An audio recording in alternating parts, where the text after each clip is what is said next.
আলোক আমাদেরকে ইহকালেও কল্যাণ দান করো এবং পরকালেও কল্যাণ দান করো এবং আমাদেরকে আগুনের আযাব থেকে রক্ষা করো, আগুনের শাস্তি থেকে রক্ষা করো।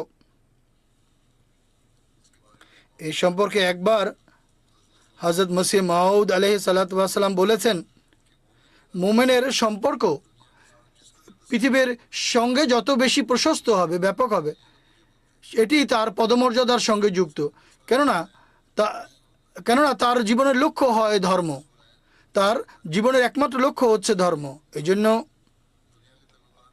জাগতিক সম্পর্ক খোলাতার দৃষ্টিতে প্রকাশ পায়, কেননা ধর্ম অগ্রাধিকার লাভ করে। আর এই পৃথিবী তার খাদেম বা সেবক হয়, জগৎ বা জগতের ধন সম্পদ তার সম্পদ হয়।